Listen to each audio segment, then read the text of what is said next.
ये स्टोरी है कि उस कचरे के डब्बे के अंदर है क्या। Oh my God! ऐसा है? इसमें पैसे नहीं है।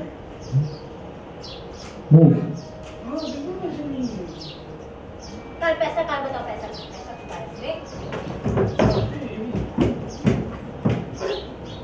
मैंने पैसे रखे थे। कहाँ में पैसे? मैंने हाथ में रखे थे पैसे। बिकॉज कुछ डाउट हुआ है, so let's see, we find out कि क्या है उसके अंदर। अगर मैंने इसे गोपाल के अपहरण के बारे में बताया तो किडनैपर को पता चल जाएगा और वो उसे जान से मार देगा। नहीं, मैं इन्हें कुछ नहीं बता। देखिए, मुझे आपसे कोई मदद नहीं चाहिए, हमें जाने दीजिए।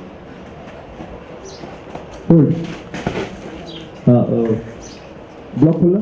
हर चीज़ की तहकीकात अच्छे से होती है। अरे वो मैं ऐसा किया था, वो मैं थैली में पैसे डाल के मैं घूम रहा था ताकि मेरे पास कोई जगह नहीं थी ना, तो मैं बाद में निकाल लूंगा ये सोच के इसमें डाला था। लेकिन आप थैली में इतने पैसे लेके क्यों जा रहे थे? पटाखा मज़ा आता है उर्मिला को देखने में, so I want Urmila to stay. अच्छा संतु, जरा कचरा पेटी चेक करो। नहीं संतु, थोड़ा आराम से पता ठीक लगे। संतु मैम थोड़ा पीछे आना।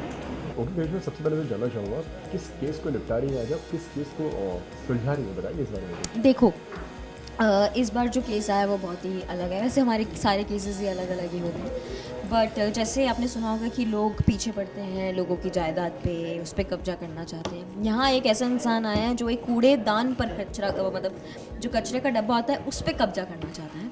अब ये स्टोरी है कि उस कचरे के डब्बे के अंदर है क्या, है ना। कुछ भी हो सकता है, बॉम्ब हो सकता है, या फिर कोई इंसान हो सकता है, या फिर कुछ पता नहीं। तो उसी के पीछे हम सब लगे हुए हैं बिकॉज कुछ डाउट हुआ है, so let's see, we find out कि क्या है उसके अंदर। किस तरह से सुलझाने वाली है इस केस की, अगर मैं बात करूँ आपसे, अगर तो जिस तरीके से हम देख रहे हैं संतोष, ये स्टोरी आज ही आई है। आपको पता है हमारे यहाँ हमेशा हर 3 दिन में नई स्टोरी आती है, और जो हमने आज शूट किया वो ये किया कि आज हमें पता चला कि कचरे के डब्बे में कुछ तो वियर्ड, कुछ तो ऐसा है जो डाउटफुल है। बाकी आगे केस कैसे सॉल्व होगा ये तो आप जब नेक्स्ट टाइम आएंगे तब। एंड इसी के साथ मैं जानना चाहूँगा, जिस तरीके से हमने देखा कि काफ़ी मतलब आपको शक तो हो गया है उस डिब्बे के ऊपर और उस आदमी के ऊपर भी, तो क्या अब और क्या एक्शन लेने वाली हैं अब करिश्मा, अगर करिश्मा की बात की जाए? शक तो हो गया, पर यू नेवर नो कि हम सही जगह सही इंसान पे शक कर रहे हैं या नहीं कर रहे हैं। हर चीज़ की तहकीकात अच्छे से होती है। बाप रे, आई स्टार्टेड टॉकिंग लाइक ऐसा लग रहा है पुलिस ही हो गई हूँ। तो हर चीज़ अच्छे से पता होनी बहुत ज़रूरी है। आँखों का देखा सच होता है, कानों का सुना सच नहीं होता है, पर ये दोनों चीज़ों में हम और डीपली जाते हैं। आँखों का देखा और फिर देखते हैं, फिर और चीज़ें पता लगाते हैं, ताकि जो है हम सही मुजरिम तक पहुँच सकें। आपका और हसीना का भी कुछ होने वाला है, उसके बारे में कुछ बताइए, क्या कुछ करने वाले हैं आप लोग अभी? अभी फ़िलहाल करिश्मा और उर्मिला का ट्रैक तो कुछ ऐसा है कि उर्मिला बहुत तंग करती है करिश्मा को, और बिल्कुल ऐसे पलट गए हैं। जैसे मैडम सर कैसे पहले लगाम पकड़ के रखती थी करिश्मा की, तो अभी लगाम करिश्मा के हाथ में आ गई है उर्मिला की।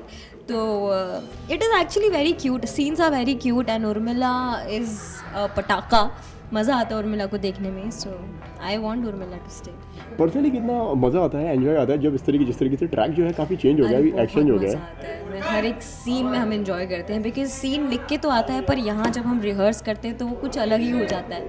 सबके अपने अपने इनपुट्स, हमारे डायरेक्टर्स, एक्टर्स सब आपस में मिलके जो एक बहुत हम हंसते ही रहते हैं। पूरा दिन हमारा हंसते हंसते निकलता है। जब तक कोई अगर ऐसा इमोशनल सीन आ गया तो फिर वो माहौल भी अलग बनता है, बट मोस्टली हम हंसते ही रहते हैं। लास्टली क्या मैसेज देना चाहेंगे आपके फैंस को जो आपको इतना प्यार देते हैं, उनसे क्या कहना चाहेंगे? आप ये हमेशा पूछते हैं और मैं हमेशा एक ही बात बोलती हूँ कि I love you too. And बहुत सारे शोज़ किए हैं, बट इस शो की बात अलग है। आप लोगों ने धमाल मचाया हुआ है इंस्टाग्राम पे। ओ गॉड, जब नए आर्टिस्ट, मतलब कोई नई स्टोरी में नए दूसरे एक्टर्स आते हैं, वो आके यही बोलते हैं, आप एक पोस्ट डालते हो उस पर आपके फैंस इतने सारे कमेंट और लाइक्स कर देते हैं। तो thank you for all the love. Thank you. Thank you.